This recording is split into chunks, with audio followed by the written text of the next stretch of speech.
Dear students, पिछले video में मैंने बताया था कि क्लॉजेस, फ्रेजेस और सेंटेंसेस क्या होते हैं। तो आपको मैंने सारे रूल्स बताए थे and I also told you कि there are two types of clauses. Clauses के बारे में मैंने बताया कि दो तरह के होते हैं। एक होता है प्रिंसिपल क्लॉज और दूसरा होता है सबऑर्डिनेट क्लॉज।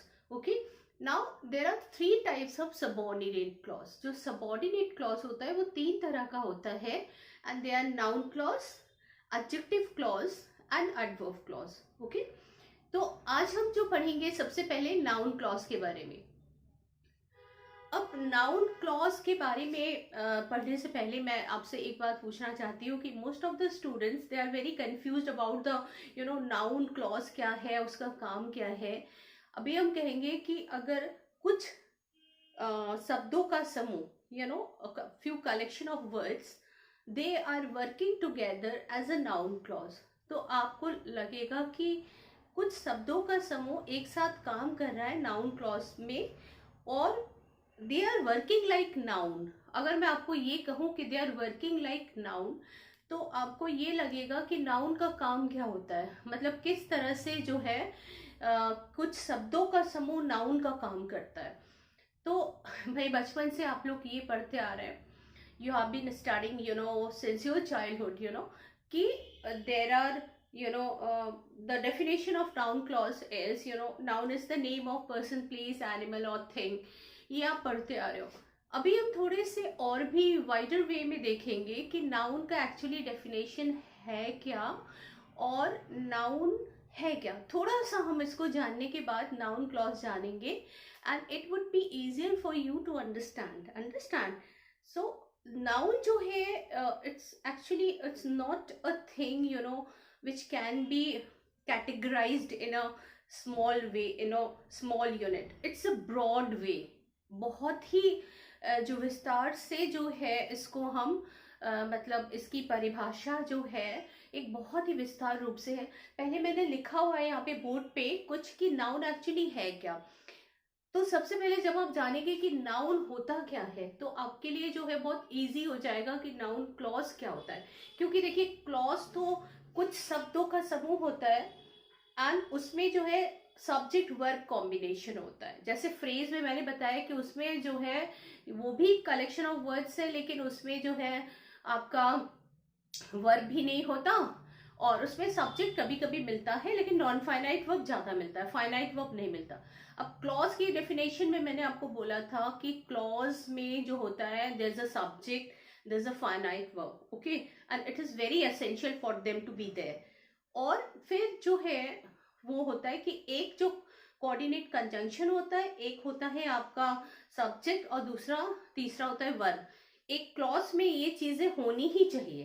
क्लॉज मतलब सेंटेंस का छोटा भाग, ठीक है। तो अभी पहले हम देखेंगे कि नाउन क्या है। जब हम नाउन क्लॉज की बात कर रहे हैं तो नाउन है क्या एक्चुअली। इसको बहुत ही ज्यादा ब्रॉड वे में अगर हम जानने की कोशिश करें तो हम देखेंगे कि नाउन का काम जो है बहुत बड़ा है।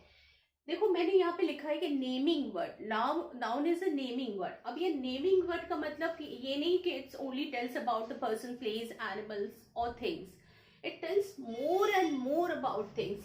let's talk about the thing first। देखो, अगर हम पर्सन की बात करें तो पर्सन में आपके सारे आ जाएंगे।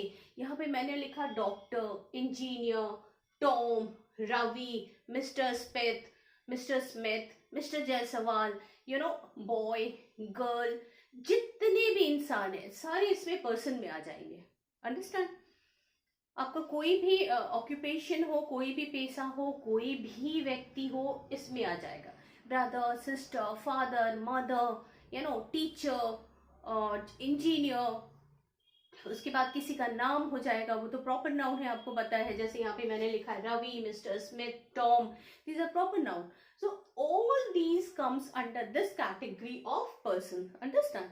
अभी दूसरा देखो, प्लेस। अब प्लेस की जब हम बात करें तो नाउन में प्लेस का मतलब है वो सारी जगह जो कि एक प्लेस के अंतर्गत आती है। आप इसमें बड़ा शहर भी ले सकते हैं, आप इसमें छोटा, you can talk about small cities, you can talk about your garden, You can talk about your hall, room, veranda, road, है ना, gallery. These all comes under this category of place. अब यहाँ पे देखो मैंने लिखा है proper noun में मुंबई, सी बीच, लॉन, वरांदा, ऑर्चर्ड, ऑर्चर्ड यानी फलों का बगीचा. तो जितनी भी प्लेस है, जगह है, वो आपके प्लेस में आ जाएगा नाउन का. ठीक है. अभी देखिए थर्ड थिंग क्या है, एनिमल्स.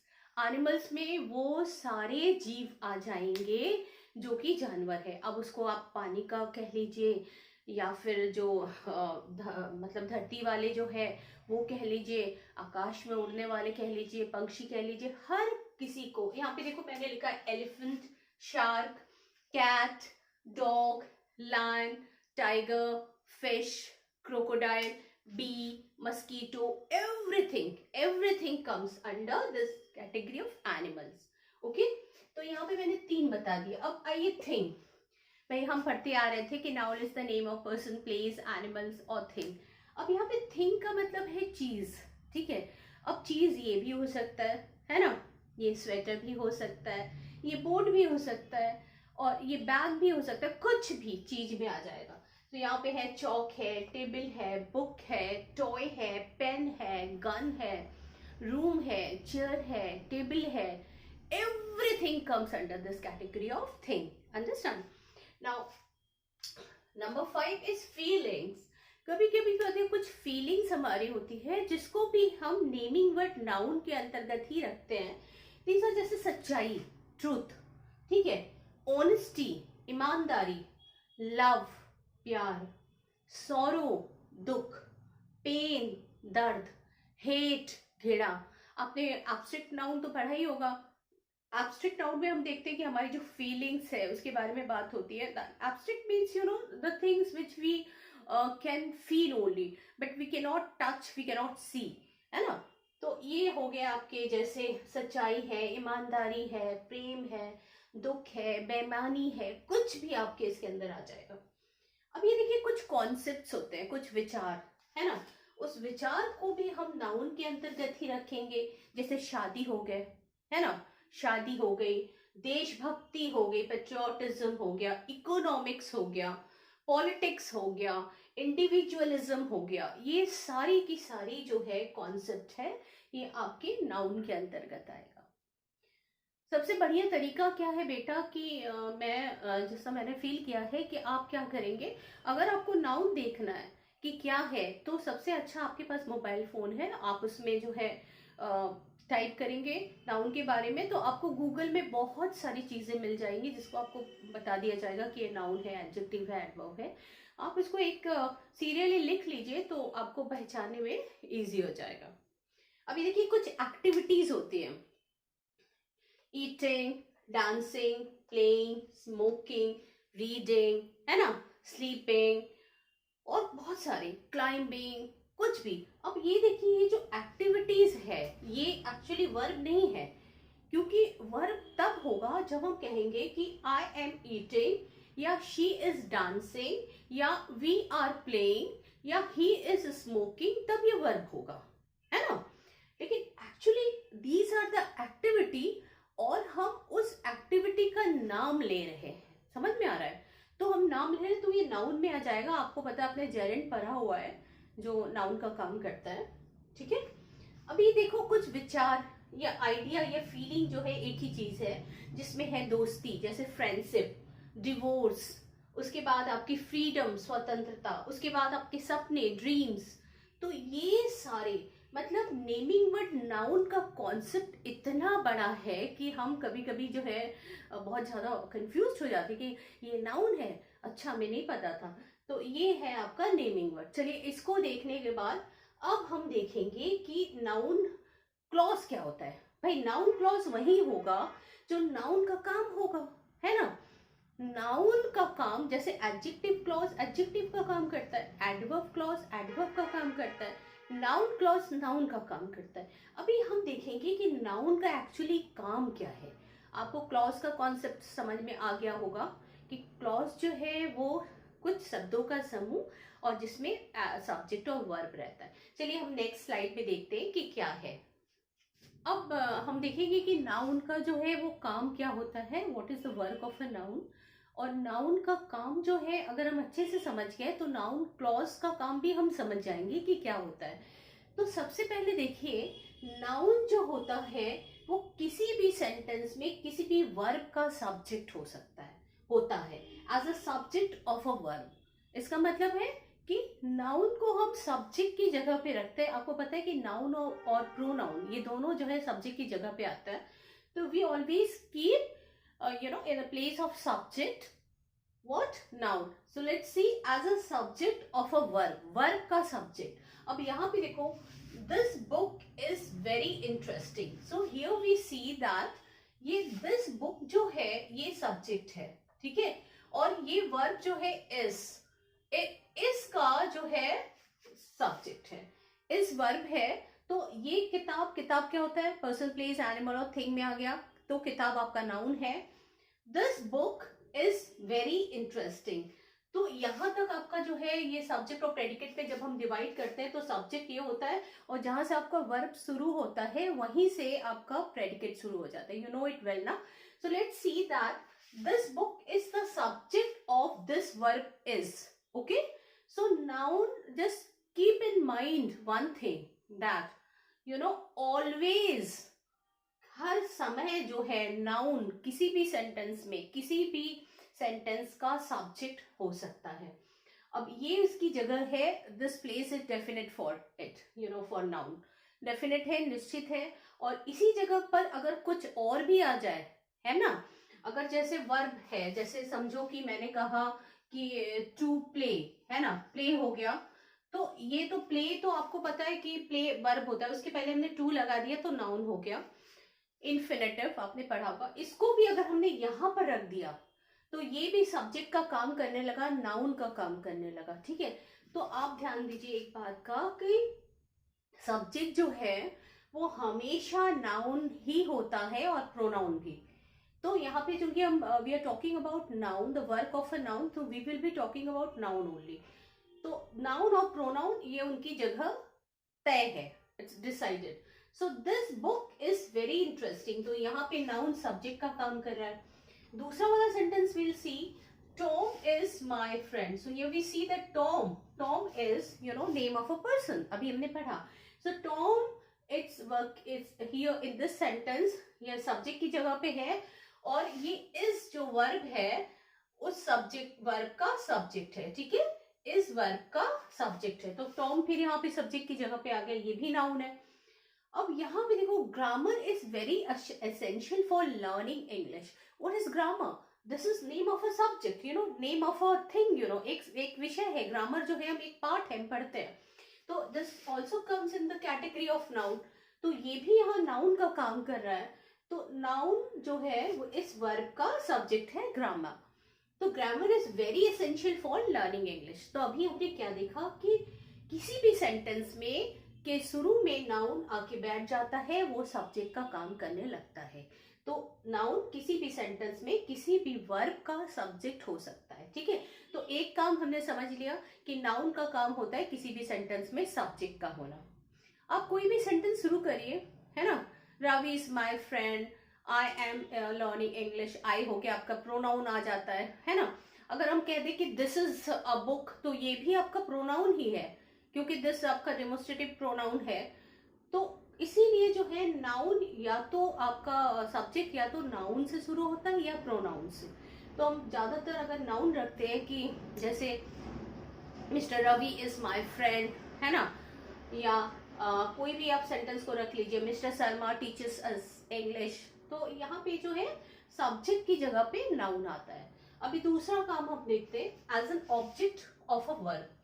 किसी भी सेंटेंस में जो है नाउन जो है वर्ब का ऑब्जेक्ट बनता है।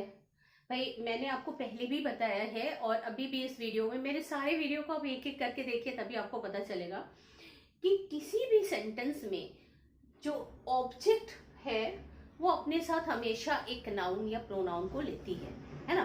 क्योंकि हम नाउन की बात करें तो we will be talking about noun only. तो यहाँ पे देखो, अब ऑब्जेक्ट क्या होता है, मैंने आपको पहले भी बताया, अभी भी बता रही हूँ कि बहुत से बच्चे ऑब्जेक्ट और कॉम्प्लीमेंट में परेशान होते हैं। उनको नहीं मालूम होता है कि what is object and what is a compliment. अब देखिए, मैंने आपको बताया था कि कोई भी सेंटेंस में जो सब्जेक्ट के बाद वर्ब आता है, और वर्ब से अगर हमारा सेंटेंस पूरा नहीं होता तो, और वर्ब से हम एक क्वेश्चन पूछते हैं, व्हाट, क्या और किसे, व्हाट एंड whom, समझ में आ रहा है। तो अगर क्या और किसे के प्रश्न के उत्तर में हमें एक शब्द मिलता है जो नाउन या प्रोनाउन होता है, तो हम इसको यहाँ बैठा देते हैं, उसको कहते हैं ऑब्जेक्ट। जैसे टॉम किल्ड, टॉम ने मारा, तो यहाँ पे देखो एक क्वेश्चन उठता है, क्या मारा, तो यहाँ पे मैंने लिखा स्नेक, ठीक है। तो यहाँ पे इस सेंटेंस में देखिए, ये सब्जेक्ट है, ये वर्ब है, और ये स्नेक जो है ये है आपका ऑब्जेक्ट जो कि नाउन है, और ये स्नेक आपका एनिमल में आ जाएगा। टॉम किल्ड अ स्नेक, सो हमने अभी देखा कि यहाँ पे इस वर्ब के ऑब्जेक्ट के रूप में भी नाउन बैठ गया है ना। Now my uncle bought a car, अब ये देखो, माय अंकल सब्जेक्ट, बॉट लाए, क्या लाए हैं, अभी क्वेश्चन है, एक कार, तो कार क्या है आपका, थिंग में आ जाएगा, पर्सन प्लेस एनिमल और थिंग। तो ऑब्जेक्ट के बाद जो जगह होती है वो हमेशा नाउन की होती है, समझ में आया। I will give you a book, अब यहाँ पे देखिए, आई सब्जेक्ट हो गया, विल गिव तब आपका वर्ब हो गया, अब यहाँ पे जो है वर्ब के तुरंत बाद ही ऑब्जेक्ट आता है, तो यू है।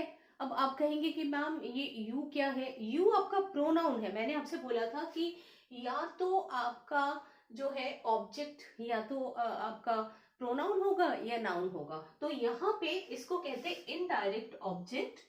इसको जब आप अच्छे से पढ़ेंगे तो आपको समझ में आएगा। और अ बुक हो गया डायरेक्ट ऑब्जेक्ट, ठीक है। तो ये एग्जाम्पल एक मैंने आपको दिया है ताकि आपको समझ में आ जाए कि एक सेंटेंस में दो तरह का ऑब्जेक्ट हो सकता है। एक को इनडायरेक्ट ऑब्जेक्ट कहते हैं जो कोई व्यक्ति होता है, और कोई वस्तु को हम कहते हैं डायरेक्ट ऑब्जेक्ट। तो अभी इन दोनों एग्जाम्पल से आपने देखा कि किसी भी सेंटेंस में नाउन सब्जेक्ट के रूप में काम करता है, एक ऑब्जेक्ट के रूप में काम कर सकता है, ऑब्जेक्ट की जगह जो है वो ऑक्यूपाइड है ऑलरेडी, मतलब वो नाउन ही लेगा, इट इज रिजर्व्ड, ओके। तो अब देखते हैं और नाउन के क्या काम होते हैं।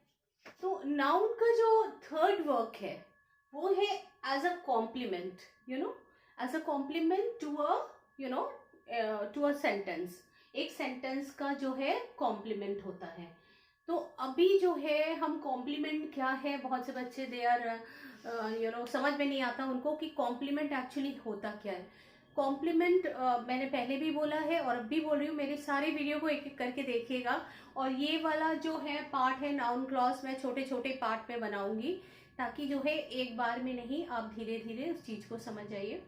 अब देखिए कॉम्प्लीमेंट क्या होता है किसी भी सेंटेंस में, किसी भी सेंटेंस में जब कॉम्प्लीमेंट होता है तो उस सेंटेंस में जो आपका टू बी वर्ब होता है, ध्यान दीजिए मेरी बात को, टू बी वर्ब जो होता है, टू बी वर्ब का मतलब होता है is, am, are, was, verb, ये पांचों वर्ब को हम टू बी वर्ब कहते हैं। तो किसी भी सेंटेंस में जब टू बी वर्ब अकेला आता है मेन वर्ब की तरह, मतलब कोई हेल्पिंग वर्ब उसमें नहीं रहता है। हेल्पिंग वर्ब क्या होता है, जैसे मैंने कहा आई एम रीडिंग, तो देखिए एम और रीडिंग दो मिलके हो गया वर्ब, एक एम हो गया आपका हेल्पिंग वर्ब और रीडिंग हो गया मेन वर्ब। या फिर मैं कहूँ कि दे आर स्टडिंग, अब यहाँ पे देखिए दे तो सब्जेक्ट हो गया, आर हो गया हेल्पिंग वर्ब, स्टडिंग आपका हो गया मेन वर्ब। लेकिन जब किसी भी सेंटेंस में आपका इज, एम, आर अकेला आए तो वो लिंकिंग वर्ब का काम करता है। लिंक का मतलब जोड़ना, मतलब सब्जेक्ट को उसके लास्ट जो वर्ड होता है, शुरू के वर्ड और लास्ट के वर्ड को चेन की तरह जोड़ता है, उसको कहते हैं लिंकिंग वर्ब, लिंक करता है। तो इस सेंटेंस में देखिए कि दिस इज अ बुक, हम यहाँ पे देख रहे हैं कि ये जो है इज, ये अकेला आया है सेंटेंस में और एक मेन वर्ब की तरह आया है, इसके बाद कोई वर्ब नहीं है, okay. So that is why we call it a, you know, linking verb. तो किसी भी लिंकिंग वर्ब का जो उसके बाद वाला जो मतलब पार्ट होता है उसको हम कहते हैं कॉम्प्लीमेंट या पूरक आप कह लें। क्योंकि अगर मैं इसको हटा दूं यहाँ पे ये दिस इज के बाद मैं इसको हटा दूं तो ये दिस इज हमारा अर्थ पूरा नहीं होता, we are not getting the the right meaning. So we always need a noun to be placed here in this place. तो यहाँ पे इसके बाद हमेशा आपका नाउन या प्रोनाउन की जगह बनी रहती है। तो यहाँ पे हो गया this is my room, this is my brother, this is my friend, ऐसा कुछ भी हो गया। या दिस इज अ बुक, यहाँ पे मैंने बोला दिस इज अ बुक, तो अब बुक क्या हो गया आपका, बुक हो गया आपका नाउन, है ना, थिंग के अंदर आ रहा है। तो दिस इज, इसको कहते हैं कॉम्प्लीमेंट। तो याद रखिए कि किसी भी सेंटेंस में कॉम्प्लीमेंट का काम करता है कोई भी नाउन। या यहाँ पे आप किसी और चीज को नहीं बैठा सकते, किसी वर्ब को नहीं डाल सकते, आपको जो है नाउन ही बैठाना पड़ेगा। कॉम्प्लीमेंट आपका एक वर्ड का हो सकता है और दो जो है लंबा भी हो सकता है, लेकिन यहाँ पे जो है मेन है आपका एक नाउन जो है इस टू बी वर्ब के बाद आता है। अब यहाँ पे देखिए माई फेवरेट टीचर, यहाँ तक आपका सब्जेक्ट है ना। माई फेवरेट टीचर इज यहाँ पे फिर हम देख रहे हैं कि अकेला आया है सेंटेंस में। तो इस my favourite teacher is mister Saxena, mister Saxena है क्या, मिस्टर सक्सेना आपका है एक नाउन जो प्रॉपर नाउन है।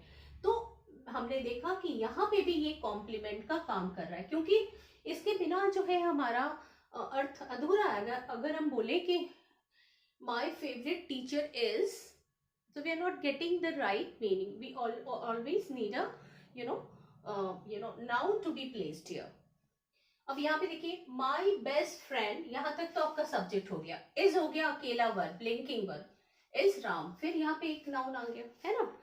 तो याद रखिए कि किसी भी सेंटेंस में कॉम्प्लीमेंट यानी जब वर्ब अकेला आता है, ये is भी हो सकता है, अब मैंने is का एग्जाम्पल लिया है, वॉज भी हो सकता है, वर्ब भी हो सकता है, एम भी हो सकता है। तो ये सारे इस वर्ब के बाद जो वर्ड आता है कॉम्प्लीमेंट की जगह नाउन का होता है, ठीक है। नेक्स्ट हम देख रहे हैं as an object to a preposition. अभी देखो प्रेपोजिशन क्या होता है। प्रेपोजिशन जो है संबंध सूचक का जो है, इसको कहते हैं एक जो है एक इसका एक संबंध सूचक रिलेशन जिसको हिंदी में कहते हैं। इसका मतलब ये प्रेपोजिशन आपका इन है, ऑन है, फॉर है, ऑफ है, अबाउट है, विद है, ये सब आप लोग पढ़े हैं प्रेपोजिशन, ठीक है। तो प्रेपोजिशन जब भी सेंटेंस में आता है, रिमेंबर वन थिंग कि हमेशा अपने बाद जो है एक ऑब्जेक्ट को लेता है। यानी प्रेपोजिशन के बाद हमारा एक ऑब्जेक्ट के रूप में एक नाउन आना ही है, या नाउन आएगा या प्रोनाउन आएगा, तो ये तय है। अब यहाँ देखो, यहाँ पे एक सेंटेंस है कि my mother is talking about, मेरी माँ बात कर रही है, अबाउट हो गया प्रेपोजिशन, किसके बारे में, आर नेबर, नेबर हो गया आपका नाउन, पड़ोसी, है ना, ये पर्सन में आ गया आपका, है ना। तो यहाँ पे इस प्रेपोजिशन के ऑब्जेक्ट के रूप में आपका जो है हमेशा हम देखते हैं कि नाउन ही आता है। अब यहाँ पे देखिए, अब देखिए आप यहाँ पे अगर मैं प्रेपोजिशन लिखती हूं कि टू गो, टू प्ले, तो ये तो है वर्ब, लेकिन जब प्रेपोजिशन आ गया और इसके बाद वर्ब आ गया तो ये अब जो है वर्ब नहीं रहा। Now we will call it a noun. अब ये टू गो मतलब जाना, टू प्ले मतलब खेलना। आपने इन्फिनेटिव अगर पढ़ा होगा तो आपको पता है कि किसी भी प्रेपोजिशन के बाद जो है तो आपका जो भी शब्द आता है दैट वुड बी नाउन, चाहे वर्ब ही क्यों ना हो, वर्ब भी नाउन ही बन जाता है। तो यहाँ पे देखो, आई am always interested in gossiping, I am, यहाँ तक आई सब्जेक्ट हो गया, M always interested, I am always interested इन किसमें, गॉसिपिंग। गॉसिपिंग क्या हो गया, आपका नाउन है, क्योंकि ये एक क्रिया है, एक एक्टिविटी है। गॉसिप कर रहा है कोई अगर होता तो ये वर्ब होता, लेकिन गॉसिपिंग मतलब गपसप करना या गप करना या बातें करना, तो ये गॉसिपिंग जो हो गया ये आपका नाउन है, एक एक्टिविटी के रूप में आ रहा है। अब यहाँ पे देखो ये नाउन हो गया, तो ये प्रेपोजिशन का इन प्रपोजिशन का ऑब्जेक्ट के रूप में नाउन आ गया यहाँ पे। नेबर हो गया, है ना। यहाँ पे हम कुछ भी लगा सकते थे कि I am always interested in mister Ram, I am always interested in mister Ravi, I am always interested in dancing. अब डांसिंग भी आपका वर्ब नहीं है, ये जेरेंड है, नाउन का तरह काम कर रहा है, मतलब किसी एक्टिविटी का नाम है। जैसे कि मैंने आपको सेंटेंस के शुरू में बताया था कि किसी भी एक्टिविटी का नाम भी नाउन ही होता है। अब यहाँ पे देखिए, always listen to your parent, इसमें तो हम सब्जेक्ट के रूप में सब्जेक्ट को देख नहीं पा रहे। इस तरह का जो सेंटेंस होता है वो इम्पेरेटिव सेंटेंस होता है, और हमें पता है कि इम्पेरेटिव सेंटेंस में सब्जेक्ट जो है वो हिडन होता है, फिर ना छिपा होता है। तो ऑलवेज लिसन टू, अब ये देखो टू प्रीपोजिशन का जो ऑब्जेक्ट है योर पेरेंट, है ना। इसको योर पेरेंट्स हो गया आपके नाउन, इसकी जगह हम कुछ और बैठा दें, always listen to your teacher, always listen to me, always listen to your elders, always listen to mister Tom, always listen to. अब मिस्टर टॉम जैसे कोई व्यक्ति है और बहुत अच्छा सलाह देते हैं, तो हम कह सकते हैं कि always listen to mister Tom, और always listen to your mother, है ना। तो याद रखिए कि किसी भी प्रपोजिशन के बाद हमारा एक नाउन आता है। तो हमने अभी क्या किया कि 4 जगह तो हमने देख लिया कि किसी भी सेंटेंस में सब्जेक्ट की जगह नाउन आता है, किसी भी वर्ब का ऑब्जेक्ट नाउन होता है, किसी भी कॉम्प्लीमेंट के रूप में नाउन आता है, किसी भी टू बी वर्ब का कॉम्प्लीमेंट के रूप में नाउन आता है, किसी भी प्रेपोजिशन के ऑब्जेक्ट, यानी जो नाउन प्रेपोजिशन के बाद आएगा उसको गवर्न्ड बाय प्रेपोजिशन भी कहते हैं। तो प्रेपोजिशन के बाद नाउन आता है। अब एक लास्ट काम है नाउन का जो आपको बता दूं, ये नाउन का जो 5वां वर्ग है, जो 5th वर्ग ऑफ नाउन, ये है एज फ्रेज इन अपोजिशन या नाउन इन अपोजिशन भी कहते हैं। हम यहाँ पे लिखना भूल गए, नाउन इन अपोजिशन भी कहते हैं। तो phrase in opposition, noun in opposition. अब देखिए, फ्रेज का मतलब पहले आप समझिए कि कुछ कुछ कलेक्शन ऑफ वर्ड्स जिसमें सब्जेक्ट और वर्ब नहीं होता है, ये मैंने बताया था फ्रेज। एंड अपोजिशन का मतलब पास, है ना। अपोजिशन का मतलब पास। तो अभी इसको अब देखिए कि इसका मतलब होता है कि जब हम किसी व्यक्ति के बारे में बात करते हैं तो या तो कुछ शब्दों का समूह या एक खुद अकेला नाउन उसी व्यक्ति के बारे में मतलब बात करता है। जैसे मैंने यहाँ बोला कि रवि माई सन इज एन इंजीनियर, तो यहाँ पे रवि हमारा सब्जेक्ट है नाउन, और माई सन जो है ये फ्रेज इन अपोजिशन है। फ्रेज इन अपोजिशन क्यों है? क्योंकि 2 शब्द, बस जहां पे भी आपका 2 या 3 या 4 शब्द आ जाए ये फ्रेज होता है जिसमें बिना वर्ब का। तो रवि मेरा बेटा एक इंजीनियर है, तो यहाँ पे माई चूंकि आ गया है तो ये फ्रेज इन अपोजिशन हो गया। इसका मतलब है जब हम रवि के बारे में और माई सन जो है वो दोनों एक ही व्यक्ति है ना। रवि मेरा बेटा एक इंजीनियर है, तो जब किसी भी सेंटेंस में अगर आपके पास 2 सेंटेंस आ जाए तो एक के बारे में जो है सेंटेंस रवि है और दूसरे सेंटेंस में माई सन लिखा हुआ है, तो आप माई सन को उठा के इस कॉमा लगा के रवि के बगल में रख देंगे, क्योंकि रवि और माई सन एक ही व्यक्ति है।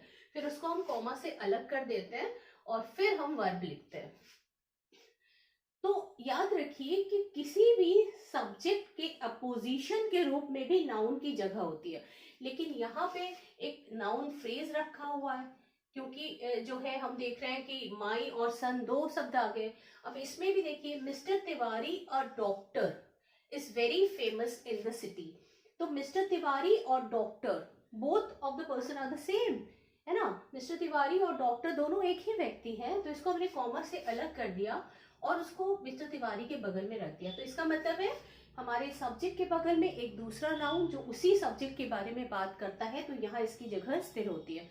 लेकिन चूंकि यहाँ पे हम देख रहे हैं माई सन और अ डॉक्टर हो गया, तो जो है ये कुछ 2 एक शब्द मिल गए एक साथ, तो जो है ये फ्रेज का काम करने लगा।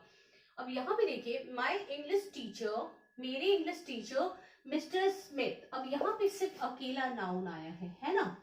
अब द कुछ नहीं लगा हमें, तो मेरे इंग्लिश टीचर मिस्टर स्मिथ जो है is very sharp minded person. तो आपको याद क्या रखना है कि नाउन की एक और जगह होती है, वो फ्रेज इन अपोजिशन, मतलब जो 2 या 3 वर्ड होते हैं उसको फ्रेज इन अपोजिशन होता है।